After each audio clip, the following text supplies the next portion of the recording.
Coach. Let's find out if you're ready for love. Here's your marvelous host, Nikki Lee. Hello, and welcome to Ready for Love Radio. This is your host and love coach, Nikki Lee. Today, we've just moved past Thanksgiving. We had a Sexy Music After Dark show last week, which I hope y'all enjoyed as much as I did. And, we're moving into the Christmas season, and you're probably thinking about what you want to do for Christmas and decorating and gifts and all that. But, today and for the next hour, I'm thinking we need a hot, juicy, sexy topic to talk about. What do y'all think? And I tell you what, I said, who is the person that we can have this conversation with? So this morning I was having a chat online with Angela Skurtu, and y'all might remember Angela. She was on recently, and we were talking about consensual non-monogamy, and I got really good feedback on that show. So we've got a new topic I think you all are really going to enjoy. So, Angela, I think we got a really juicy topic today. What do you think? I think we do. Did we ever? No. Well, so I was thinking all I want for Christmas is to fuck other people. That's a good topic, right?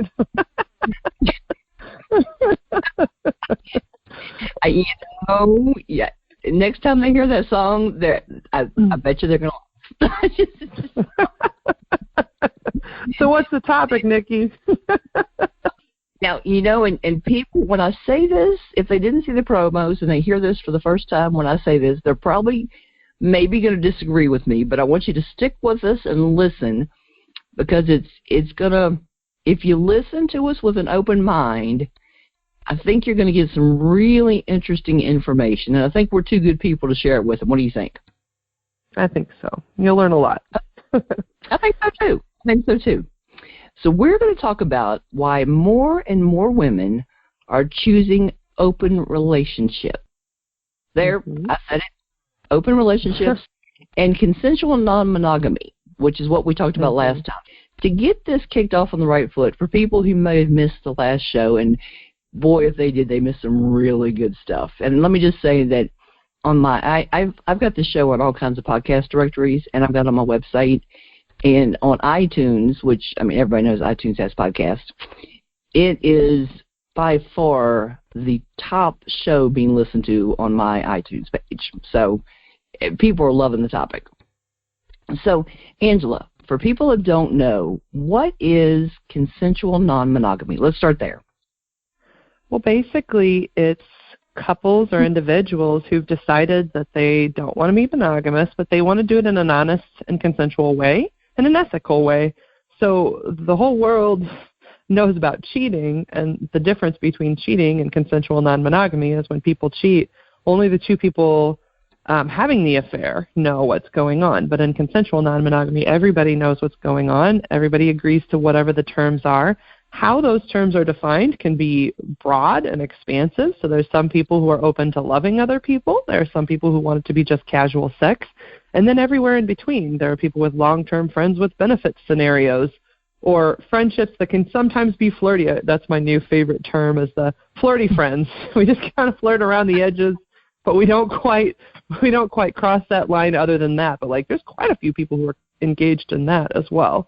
And it's just essentially like texting, flirting, and sometimes flirting in front of each other, maybe a kiss here or there. But so long as everybody involved, all parties, including if you're married, your partner who you're married, knowing what's going on and being involved in the boundary making, essentially. Right. Well, and this actually isn't something you and I just came up with this morning because we were bored. No. Because obviously we would have been bored on a Monday morning. How prevalent is this? Because I think there's going to be some people in the audience obviously, both of us do this kind of work, and, we're, we know a whole lot more about this than just kind of your average person walking down the street. But how prevalent is this kind of thing?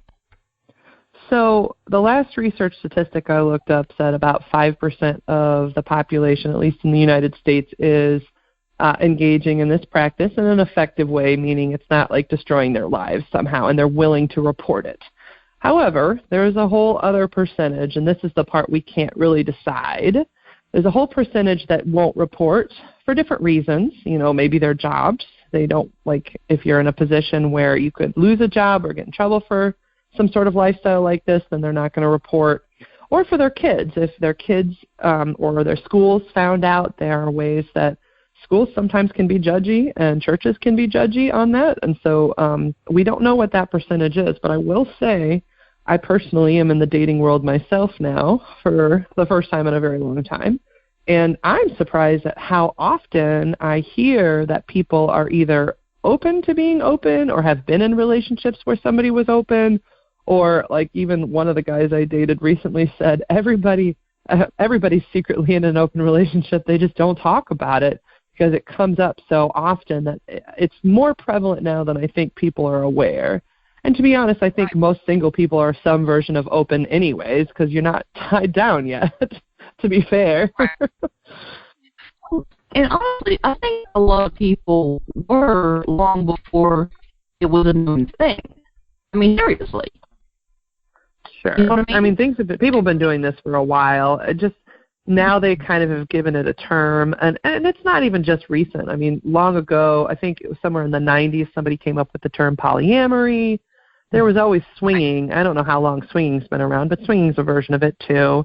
They just came up with the umbrella term, consensual non-monogamy, to just basically say, look, this is all the people who are not going to be defined by monogamy alone. Right. I know there are plenty of people who have been living this sort of a lifestyle. They just, like I said, there wasn't, or they didn't know there was a term for it, or that there were other people. And especially, I mean, if you're in a big city, you're going to find everything imaginable, obviously. But I mean, if you're in a smaller town, then you're just going to kind of think that you're not going to have the diversification of lifestyles and this kind of thing. But, if you start looking around, you might be surprised. So. Oh, yeah. Yeah, well, there was even a movie that recently came out on Netflix, Professor something and the Wonder Women. I can't remember, like, the guy's name, but it's a movie about the guy who wrote Wonder Woman, and the two women he was basically in a long-term relationship with. And this is long ago, like in the early, like the 20s, 30s, or 40s. Well, whenever Wonder Woman came out, right. Like that's when they were having this lifestyle. It's a beautiful movie about how they all fell in love. And they were all in, I guess, a type of polyamorous relationship, but long before there was any term coined for it. And, of course, they had to be secretive because at any time, even now, it's still kind of a taboo topic. So some people are very open about it, but some people are still very closed off because, well, nobody wants to get in trouble or, have any issues as a result of it. And people have a lot of negative assumptions about it. I was just watching this other story on Netflix called Wanderlust, really cool show about it.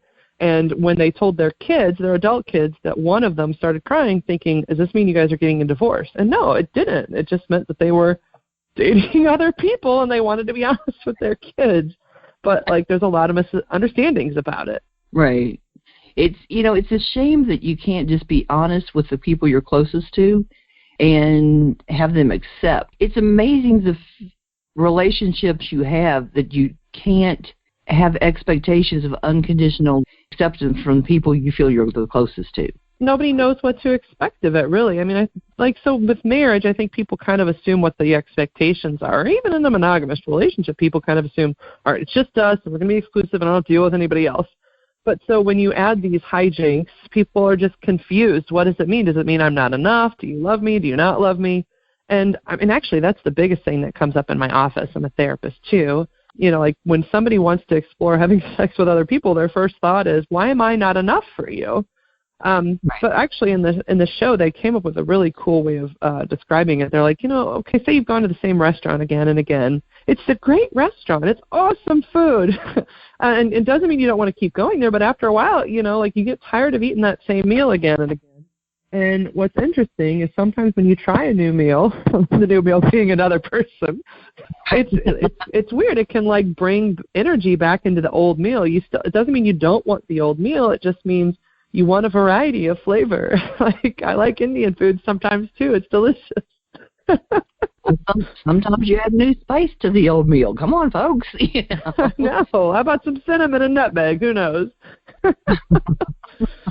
I'm just saying, it's nice to have a little variety, and I think that's what people struggle with, is they understand variety in other ways, but when it comes to sex, there's a lot of fear associated with that. Like, does that mean you're leaving me? Does that mean I'm not good enough?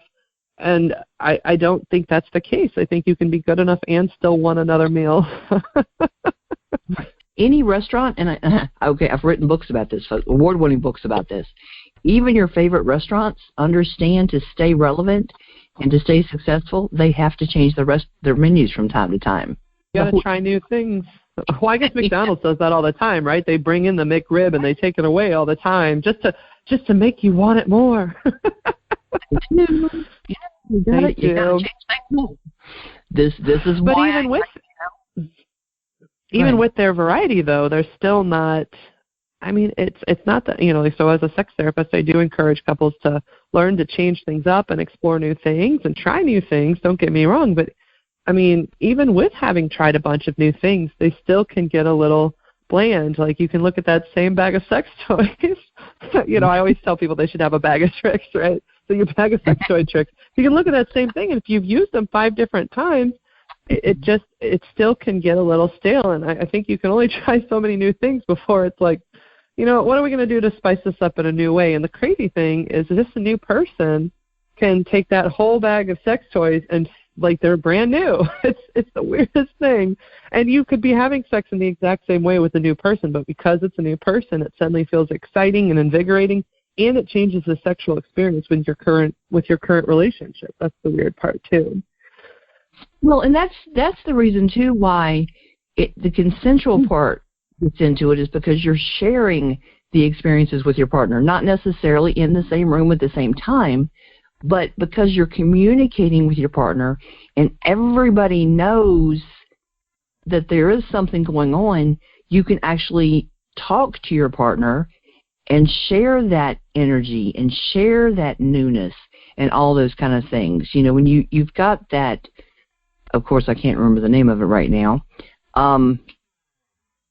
new relationship. Oh, new relationship energy. I gotcha. Well, yeah, both of those. You can share all that, which brings a new vitality to the existing relationship. So you don't want to keep it secret at that point, because you understand the new dynamic that it brings to the existing relationship. So you're to go back to the eating thing, you're feeding off of that for everybody involved. Exactly. One of the things I think about for this is, like, think of why we watch porn. There's a new person there, and the way they place them, they get them kind of in a different position to make it feel like that's the new person having sex with you. So imagine doing this in some way with your partner, but it's a real live porn. It's not, and of course, like with human expectations, not porn expectations, to be fair.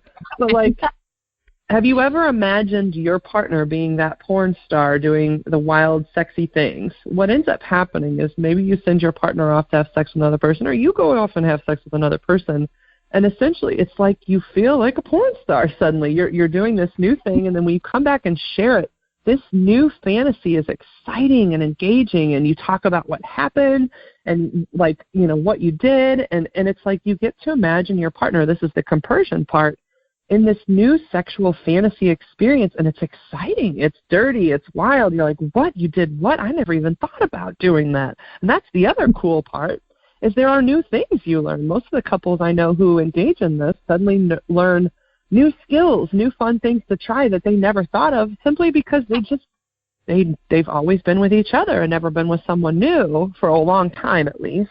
And now suddenly one person just, I guess, flicks that clitoris in a new way that you weren't expecting, and you can bring that trick home. And it's exciting. It's exciting to learn something new too, and realize, oh wow, I don't know all the tricks in the book, because there's a lot of different things you can learn from other people. And sometimes people are watching each other do it. Other times they have hall passes where they get to go in separate rooms or even on separate nights. But still, like, that sharing is a part of the excitement. Well, and one of the things too that I like to bring out, especially when I'm doing a show about like polyamory, is there's so many different dimensions to each one of us, you know, and no matter how much a partner may want to be everything for somebody, and I don't think any one person can be everything we need. I just don't, you know, and there's one of the things I think is so great, and this is like why we have multiple best friends, you know, or multiple really good friends, is different people bring out different parts of us, you know, different parts of us that we need to tap into, whether it's something we really, you know, something we're passionate about, something that we want to learn more about, whatever it is. And imagine having a very close relationship and sexual relationship with somebody who taps into different elements of our being on such an intimate level. That's something the majority of people may never experience, but it's incredible when you can do that. You know, whether it's intellectually, emotionally, intimately, however that is. It's I agree with you. Yeah. Well, and I think let's kind of go on to the topic of like the females, why more females are being drawn into this, right? And so I think part of it has to do with our role in society. So women have often had to take on most of the brunt of the work in the relationships. That includes the emotional work. Often it includes the child care and the chores. Even if we're both working, what you see across the board is women are tending to do more. And so I think that as women are becoming more liberated and more options are out there for us, what we're starting to realize is that it may not be in our best interests to only be in a monogamous relationship. Specifically, think of it like this. Here's my scenario. So if you're the kind of person who always has to do pretty much everything, say you have 3 male partners, maybe one of them is your handyman, and he's great at that, but he's not great at the emotional stuff. Well, maybe one of them's your emotional support. But he's not good at the handyman stuff, but he doesn't make a lot of money. Well, then maybe one of them's more of your financial guy, you know. Not that he does all finance, but like maybe he's the one that spoils you on a date. And I mean, I think for a woman who now has more options, like having more than one partner might be a good thing. Having to not necessarily define marriage in that same way that it once was, where it's like you essentially are owned, I think it's valuable for women. And really, you know, if you think even in history, sex for us has not been always a consensual experience, you know. I mean, even back as far as, not even that far, Gone with the Wind, they show an example of Scarlett O'Hara decides in our marriage that she's going to stop having sex. And the guy, I don't remember the guy's name, but he says, you know, I can have you hanged for this. That's in that movie. And to me, you know, like thinking about that, that's not that far in our history.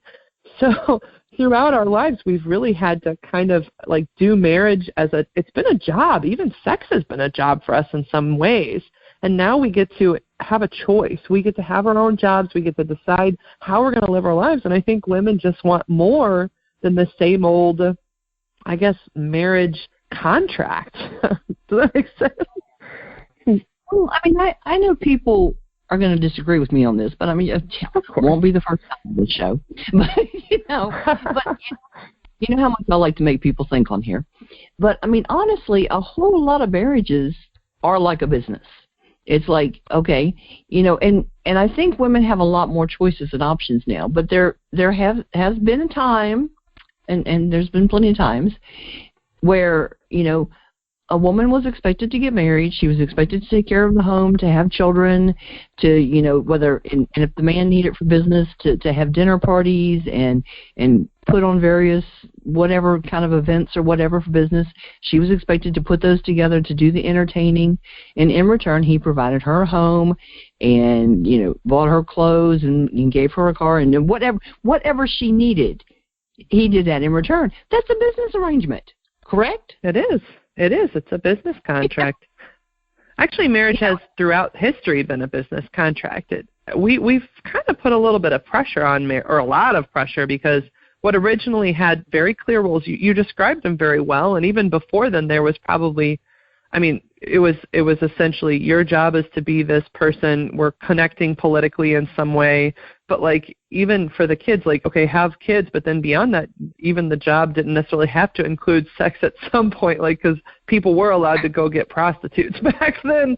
But yeah, it's always been a business arrangement. We've just added all these extra expectations. Going back to something you said earlier, I think it's hard to get all those expectations met in one place. And I think people understand the idea of having different friends or different people you seek out for, like maybe your exercise friends versus your drinking buddies.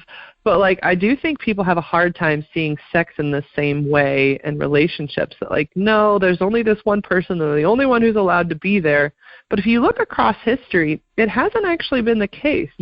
Your one role was family. You were to have kids, and yes, the woman had her role and the male had his role, and that's that. And then anything beyond that wasn't necessarily an expectation of marriage. But now we have added all those things, and it's really put a lot of pressure on marriage. And what you're seeing is marriage is buckling under that pressure because we can't make each other 100% happy. We can't be everybody's sex kitten or porn stars. We can't be perfect parents and perfect financial planners. Like, you can do some of those things, and everybody has their strengths and weaknesses, but then we have pieces that are missing. Right. Well, I think when you realize you can't be multidimensional if everything you need is coming from one source. And I think no matter what it is in life, I don't want everything I need in my life to come from one place. Because like I said, I like the idea of being multidimensional and getting things that I need from different sources, different perspectives, all this kind of thing. Because that's just the kind of person I am. I don't want just one perspective or just one experience or just one whatever. I want a full range of ideas and this kind of thing coming to me. I mean, just as an example, let me just say the two sides of my family, okay, say from my mother's side and my father's side, they could not be more opposite, not even possible. Because one side, because I researched both sides of my family, okay, and I get the biggest kick out of this. One side, they were all ministers throughout the years. I mean, we're talking centuries, all ministers. The other side, if you look at, and I love this side of my family to death, I really do. But if you look at them, say back 100, 200 years ago, they all look like outlaws. They just do, okay? So I've got outlaws and ministers, nice. I've got Jesse James and company on the other side. Awesome. Sure. Guess what? I relate to. So maybe a little bit of both. I mean, you kind of preaching on your show, just maybe not the same message most people are used to. Just free love and goodness and getting the relationship that's right for you. But sounds like a little outlaw preaching. I think it's so crazy going personal life coach.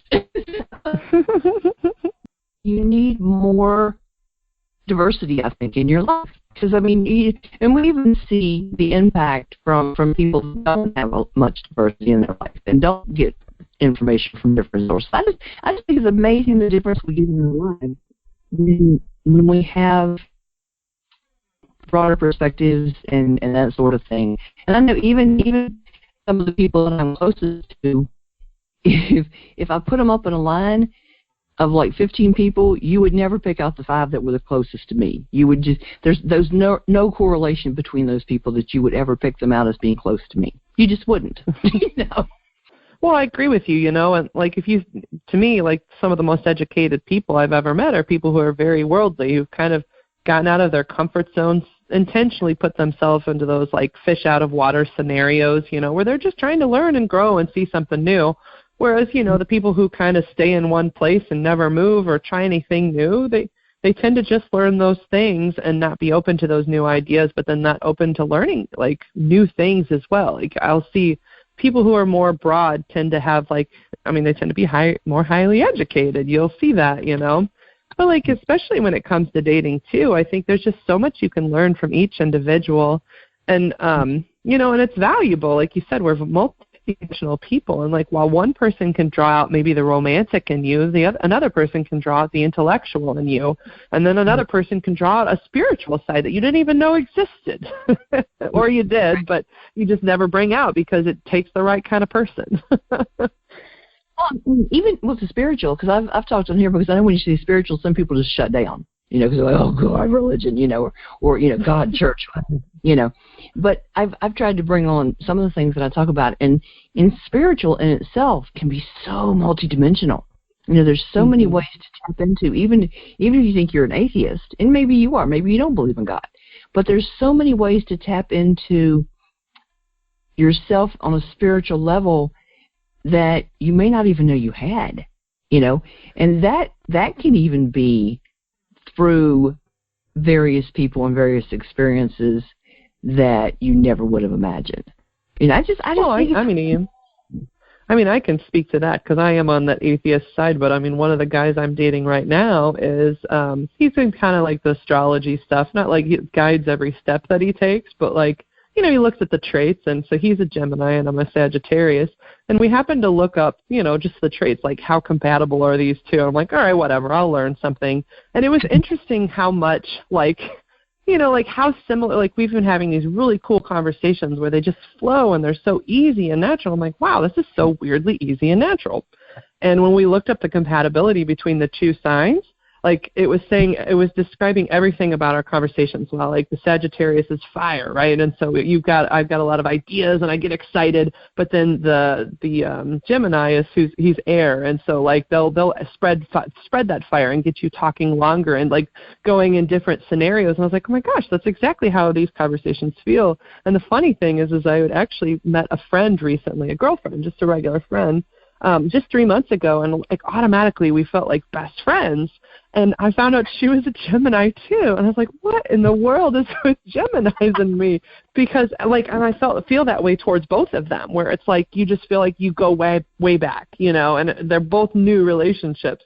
So I'm not necessarily a religious person. I deeply respect everybody's religious or spiritual values, but like, had I not dated this guy who kind of looks at astrology here and there, I would have never learned that. And now I'm like, well, now I need to just have a bunch of Gemini friends, it sounds like. Not that I'm not open to other friends, because I'm a very open-minded lady, of course. But that's the thing. It's just amazing the things you can learn from people. So I don't know. Well, tell you what I think. Oh, go on. What were you going to say? I know. Something I think when we first started talking about this morning, another reason I think women are more open to open relationships, sounds funny, but you know what I mean. Yeah. Is I think the reason, because I look at like my mom and the women that were around her, and there's this one conversation. I even remember exactly where I was in the temperature in the room. This is how vivid this memory is. When I was a kid, and her and all of her main friends that she hung around with, and they all were having this conversation about they were panicked, and they were like, what would I ever do if something happened to my husband? And there was the sense of panic was palpable in that room, and I was just a kid at the time. I didn't know the word palpable then, but I do now. So, you're like, this is icy scary as a kid. Yeah, like I said, it was real clear this was not good, And I promised myself that day that I was never going to be. I was never going to face that. I was never going to. I didn't know how I was going to not face it, but I was not going to be in their shoes. And I didn't know what I was going to have to do to not be in those shoes, but I wasn't going to have, I just wasn't going to be in that position, right? And just like I said, so I didn't know dependent on another person that you couldn't exist or function well without them. Yeah, I didn't want to have to face that fear in my life, Mm-hmm. And I think that we don't have to be in that position now as women. We've got so many options now to support ourselves, and we don't have to. Because, women at that point were discouraged. Mom had a job when she met Dad. She was working, But then, of course, she was expected, I was born, a year later, so within a couple months of getting married, she quit her job. She had me a year later and all this kind of stuff, and then she had my brother however many years later and all this kind of stuff and stayed home and raised us, so, and that was just what she was expected to do back then, way back in the dark ages of my career. But that, what's expected now, and because you basically need at least 2 incomes to keep a family going now, so women have very different options now, so, and you've got many more women living on their own. You've got women staying single much longer if they even get married. Of course, you've got men that choose not to get married at this point now. It's still not really accepted for a woman to not get married, but she can do it. She could say, "Oh, I have flack if she doesn't." She can do it. Well, to your point, Nikki, I mean, to your point, one of the guys that I interviewed, David Wraith, for my show, I remember his wife had passed away right before he had gone on my show, and what he said is, so he goes to this grief support group, but he's already dating. He's a polyamorous man, and he was already dating somebody else, and he was talking to all these other monogamous people about this, about how, he kind of felt bad that he was already dating in another relationship, but because he's polyamorous, he has all of these relationships and all these people close to him. And during the death of his wife, he had all of these supports, like friends. He said, I love his quote was he's like, you got to have somebody, when you're going through something big like this, you need that friend who's going to come over and give you a blowjob, no questions asked. And what's funny, it's I understand that need for those different supports. I know that's a silly thing to say, but maybe it's not. You need to know who you can go to for creature comfort.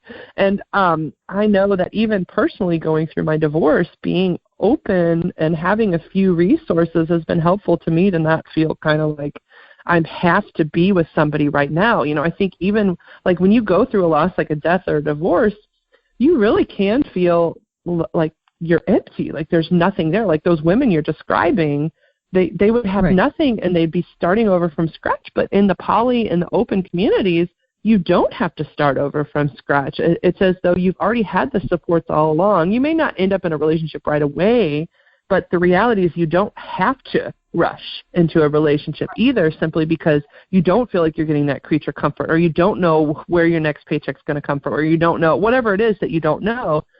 In the open community, it's you already have, you're taken care of in multiple ways. I think personally it's been greatly helpful to me to not rush into anything, to be really thoughtful about what works and what doesn't work for me. And it's been a security net, oddly. And David said the same thing, that he felt safer and more secure even going through the death of his wife, which was still a horrible situation. But it wasn't as tragic as it would have been for those women that you describe.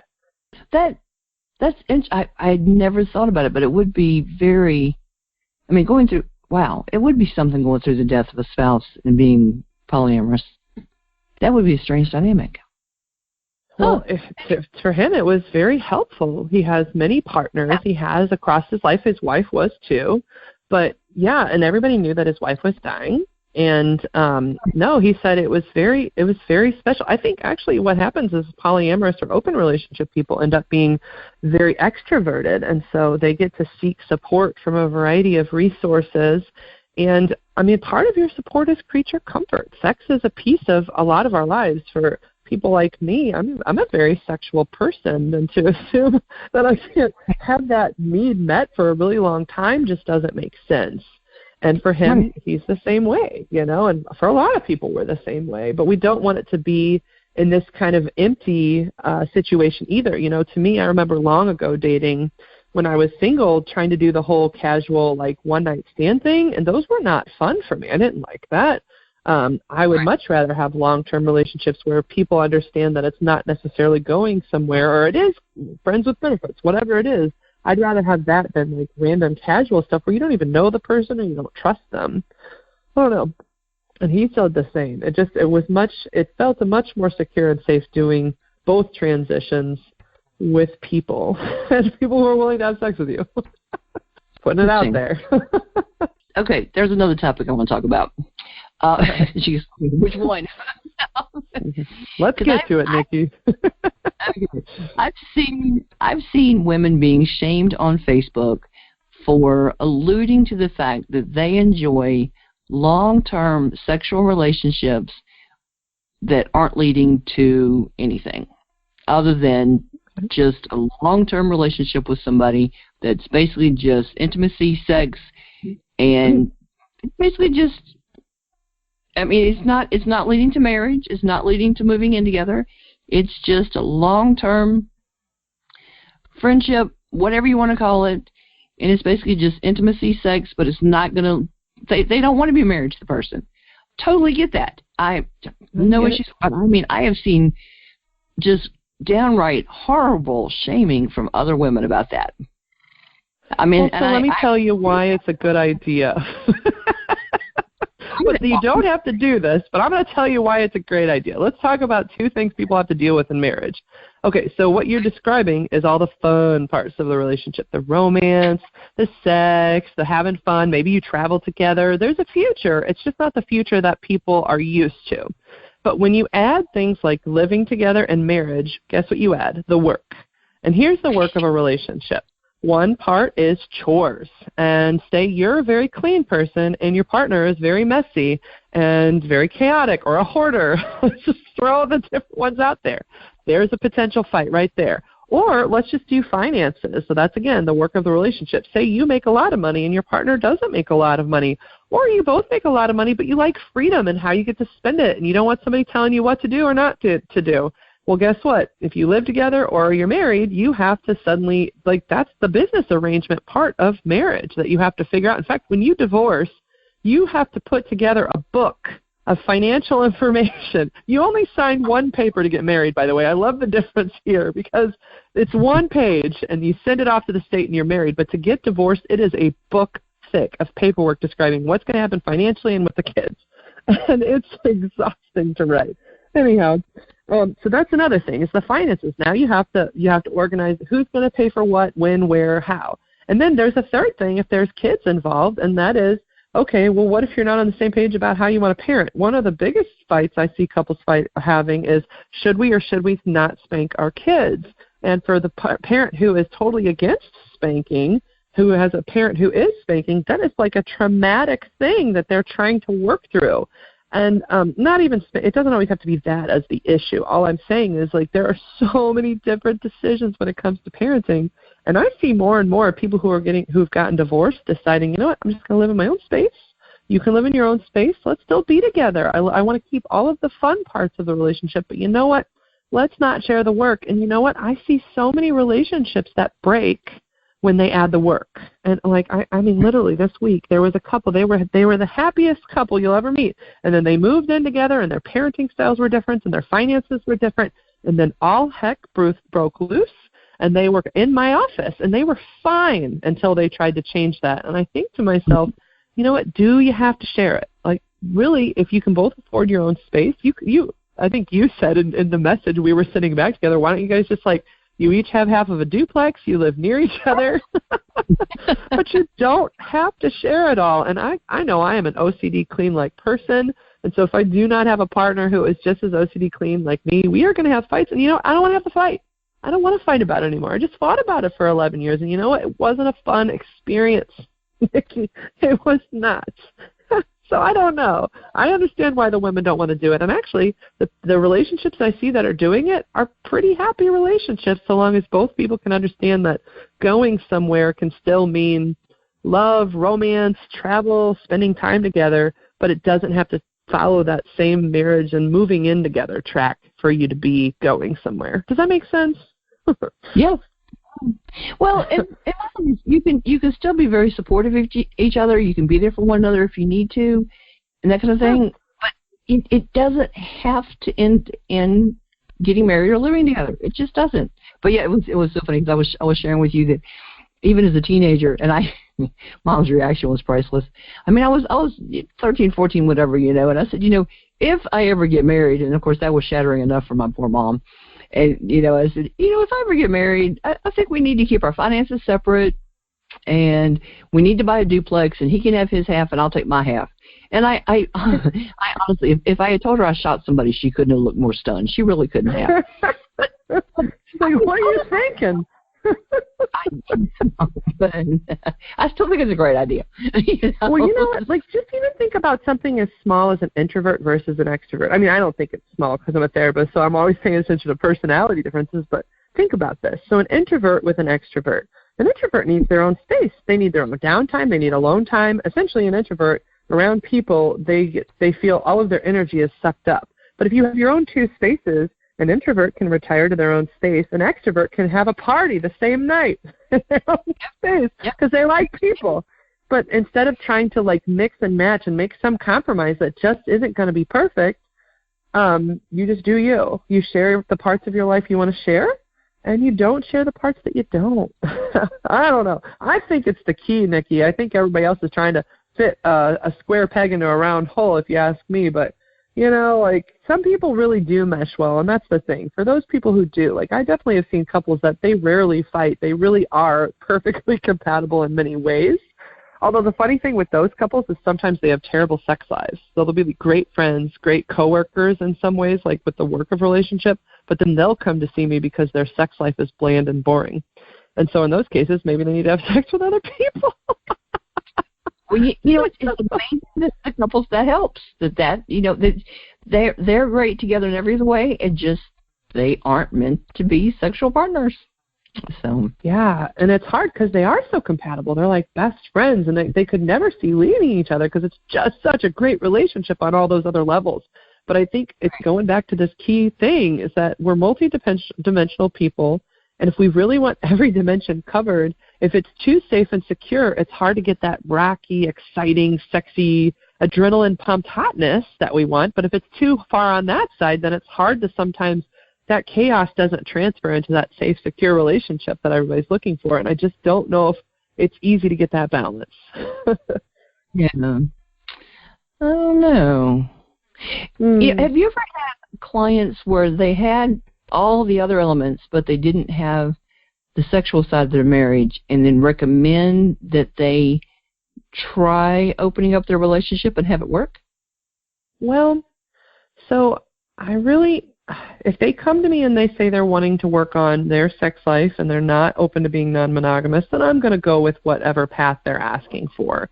And there are different things we try to do, like shaking things up in the bedroom. I get them trying to explore different fantasies, even watching porns or sometimes people can do. So I don't think that you should ever recommend non-monogamy if somebody really, truly is just not open to it. You know, I can put it out there and say, what are your thoughts about it? But most of the time, people have their plan when they come in, at least in my experience. They're either, nope, we want to be with each other, we just want to make our sex life work, or we want to try non-monogamy. We've explored some books, but we need an outside perspective. But it's very rare to convince somebody the opposite way. Usually what I've seen with that is it takes several years of people talking about it and really exploring it, maybe getting to know people in the lifestyle and seeing that it works before they're really willing to consider that. So I haven't had that necessarily happen, but one thing I have helped couples in that monogamous realm consider is a form of being monogamish, which is basically where you skirt on the outskirts. You know, you play on the fringe, but you're still monogamous. You know, most people are open to the idea of maybe going to a strip club together. They're still monogamous, but they're seeing sexy things, but then they're taking that home. And so there's elements of non-monogamy within the safety of monogamy that they can explore, or it could be watching porn together or sexy movies together. It could be going to a sexy show like a burlesque show. It could be going to, there's this thing here in St. Louis called the Naughty Gras. I don't know if you guys have the Naughty Gras up there, but it's basically just sexual art. It's dirty, kinky things. Sometimes there's a dungeon where you can kind of peer in and see things going on, but it's still like if you can still go as a monogamous couple, stay together, and never really do anything other than see what else is out there. And I think sometimes that can be a way to help couples explore, but within the safety or confines of their own monogamy. But I don't think I've ever really been able to say, you guys should just try and have sex with other people, and they've been open to it, because really you're either that kind of couple that you're willing to consider it or not. But, you know, like they've at least come to the point where they're ready to talk to me about it, you know? Right. I'm just curious because I figure, some people may not even think about the whole thing even being an option, so. Yeah, it's funny it's out there a little more. Well, I was surprised because I did a couple shows with Dr. Nan about vacations, naked vacations. Yeah. And I was surprised the majority of the couples aren't swingers, and they're actually there wanting to be with each other. That actually kind of surprised me. Yeah, that's I've cool. definitely seen that as a way that people can do a little fringe. It's on the fringe. They're exploring, like they'll go to a nude beach. I've definitely had people try that on a little bit, or even there's local things that people can do that are nude but monogamous. I mean, I think everybody has a little bit of an openness to it if they can do it in their own safety and their confines of their, like, whatever feels safe to them. There are ways people can explore it. But yeah, I've seen that too, where people don't explore with anyone else, but they do like to see other naked people, and that makes sense. Nudity is a form of variety too. That's true. Kind of interesting little ways for people to explore. All right. What are some things that some of the listeners may be thinking that we could get them to maybe open up their thinking a little bit more? Any idea? Well, I know, so if you've never considered non-monogamy, I know most people will wonder, is this going to ruin my relationship in some way? Here, hold on. Is this going to hurt things? Is this going to, I think everybody worries that, is it going to break us up? And I have to be fair that it's possible in any situation like this that you could break up. But there's actually some statistics on this too. So for the majority of couples who do try on non-monogamy in whatever flavor, there's a year transition period that is a little shaky, where you're trying to figure out boundaries and explore what's okay or not okay. There's going to be jealousy that shows up. And so within that year is the most chaotic time for couples to try those new things, because they don't know what they're getting into, and they don't know how each interaction is going to impact them. So that is the highest risk time where people could break up. That is the time where some couples realize either I don't want to be non-monogamous, or non-monogamy is right for me and you're not right for me anymore. The biggest fights happen at that time, but the biggest growth happens at that time too. After that year, though, the couples on either side, whether they stay monogamous or non-monogamous, have the same rates of divorce, 50-50. And so if couples can kind of take it slow during that first year, and I call it dipping the toe in, where you just kind of do a little experience, but then you pull back and you talk and you explore. And you say, what was this like for me? Was this okay? Was this okay for you? What didn't you like? What was okay? Basically don't just jump in and over the next 3 months, every week, go to some sort of event or nude resort, we're just going to completely jump all in. Well, you've never done this before, so take it easy. If you dip your toe in and then have conversations, that tends to work a little better, and maybe wait a month and then see what you think of, and then maybe try it again in a month. And then after that, that seems to work better for couples than doing it all at once. But also reading a lot of books. There's great books opening up. The Ethical Slut are good ones. Watching shows, I've noticed when couples watch a few shows, like I already mentioned a few, but Wanderlust is one that's up right now that's about this couple that starts to open up their relationship. And I just saw the first 2 episodes, and I'm like, oh, wow, this is dead on in terms of what the experience is like for some of the people. So watching a show about it and learning from other people is helpful. But then also going with a therapist. I love it when couples have made the decision, but they decide to come in and see me, because there's a lot of stuff I can kind of prevent. One of the biggest things, so I'm going to answer your question 15 different bullet points. I hope that's okay. But one of the most common challenges I'll see is people are anxiously talking about it rather than planning for what they'll do when certain things happen. So the difference between anxiety talk around this is what if? What if this happens? What if we fall in love? What if somebody gets an STD? What if that, and all these what if questions. Anytime a question is phrased as what if, you're in anxiety thinking. And the problem with that thought process is there's not usually an answer.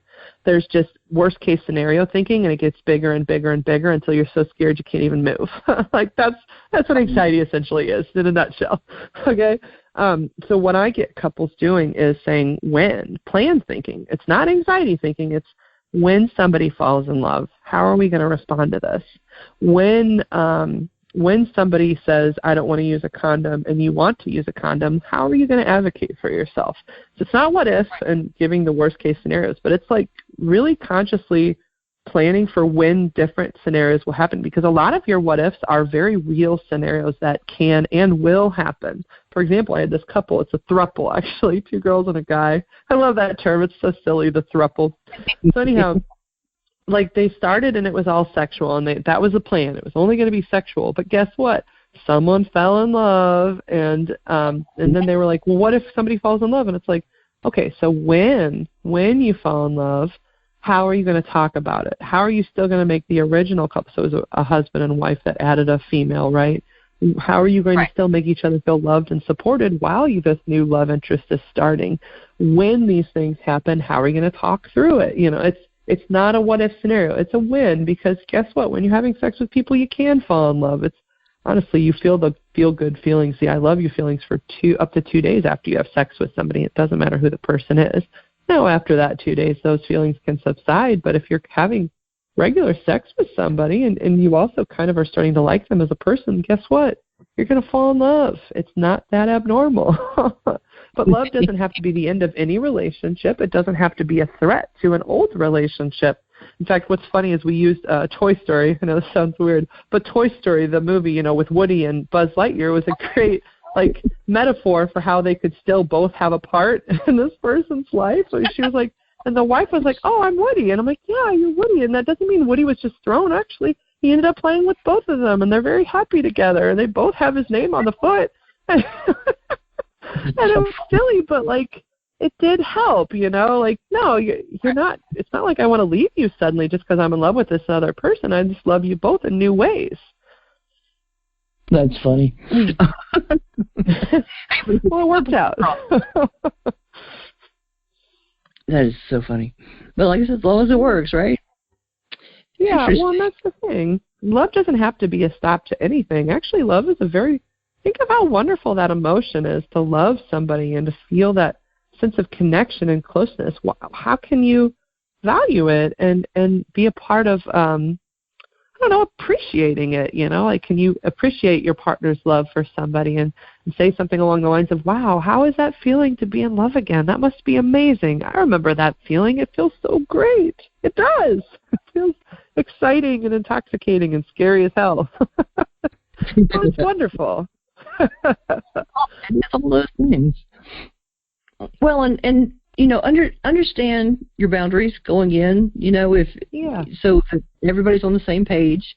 You know, and I think I've seen people make the mistake that, you know, new people talk with new people and none of them really know what they're doing, and then that's not a good idea. You know, that's not good. You know, if you're gonna talk to people that know what they're doing, that can help you. Mm-hmm. And even just seasoned people, you know, people who've been in the lifestyle for long term. I mean, those are people who know what they're talking about. Right. People that have been there and understand and can actually help you and give you input and help you not make a lot of mistakes as you're learning and seeing what's going on. Because, I mean, it's a lot to it, you know, so.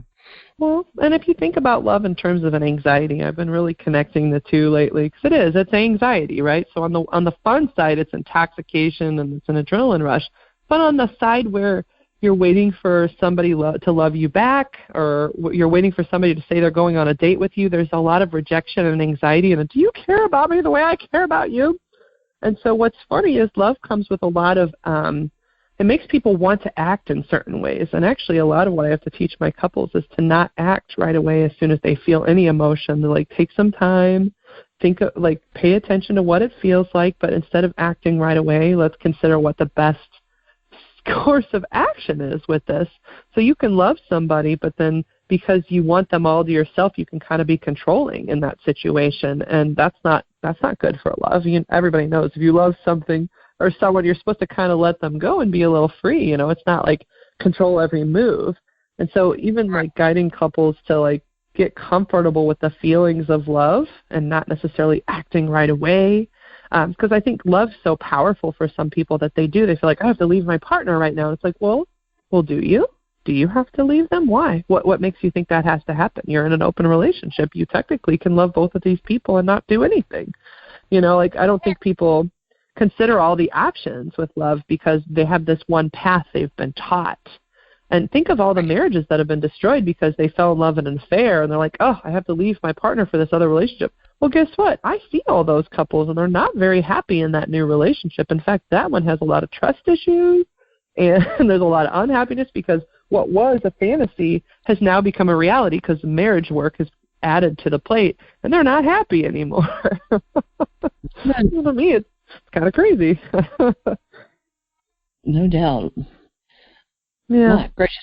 All right. Well, we are actually almost out of time. Is there any important points we've forgotten to mention? I just think, if you're exploring the ideas, it's pretty common for women to want to try this, especially since we have a lot more options now, and really just get educated, read a lot, learn a lot. If you know people, learn from some people who've done it for a while. But then also don't be afraid to try it. It doesn't make you weird or crazy because you want a little bit of variety. If anything, I think it's more normal than not. But just don't jump in without getting some information. But honestly, I tell you, I've seen a lot more people in the dating world are open to it. It's not as weird these days, at least in my neck of the woods, as it once was. So don't think there's anything wrong with you either that you want to be non-monogamous. I think that about covers it. What do you think, Nikki? I think so too. And like I said, even you're in a much larger area than I am, and even small town America, it's not as unusual as you think it is. So it's amazing once you start looking around and listening. It's like, hey, it's even happening here. So it really is. It's happening everywhere. It's area the small is here. Wow. So. Well, if anything, the Europeans been doing it for years. Really, we're just catching up to them. But like I said, even it's been going on forever. Just there's names for it now, so that helps. Well, and you go to online dating sites, and it's right there on people's profiles now too. So that kind of helps to narrow it down and know who's interested and who's involved and that kind of thing, and but it's also, well, one thing too about online dating sites, kind of see the person's motivation, because sometimes the person just wants to date around, and make sure your motivation behind doing it, and make sure that theirs is the same. And if you're looking for, if you just want to date a whole lot of people, make sure that's what they're looking for. And if you're looking to have like a long-term relationship with somebody, and they just want a whole bunch of one-night stands, kind of make sure you're in sync on that too. Yeah, I would agree with that, because there is a difference between people who are kind of consensually non-monogamous in long-term relationships and what I would call the confirmed bachelor or the confirmed bachelorette. These are people who really only want short-term flings, and that's fine. They're like, stay in your lane. I always want people to stay in their lane, because that is perfectly fine. Yeah. But like, if you're wanting something long-term, this person is not going to change suddenly for you. They will always be that person. Just kind of make sure which one, and then go from there, because people can seem to classify both the same way sometimes. So just be honest about what you're looking for, and then make sure that you're both looking for the same sort of non-monogamy, and then go from there and have fun and be safe. Absolutely. But sounds great to me. And like I said, have a good time. And listeners, I want to close out the show and let you know that during the holiday season and up until the end of the year, I'm running a special on my Love, Accept, and Respect Yourself program. Only during that time, I've got it marked down to only $197 for the entire program. And to get that, you have to go to the only place you can get that price is www.readyforloveradio.com/loveyourselfprogram. Can't get it anywhere else for that price. Anywhere else, it's going to be substantially more money. All 12 modules for that price, plus all the extras, everything's included, and all the updates that I'm going to add later on are included for that price. So, fantastic deal. So, Angela, any last-minute comments for the audience? Yeah, just they can check out my podcast at www.aboutsexpodcast.com, or if you're in the St. Louis area or close by, then www.therapistintlouis.com is my website, because I'm a marriage and sex therapist. And actually, I'm going to be on her show next week. So yes, you will. You'll have to listen in, tune in. And I will be sharing a promotion for that on my social media next week. So keep an eye out for that also. Awesome. And listeners, I'll be with you next week on Ready for Love Radio.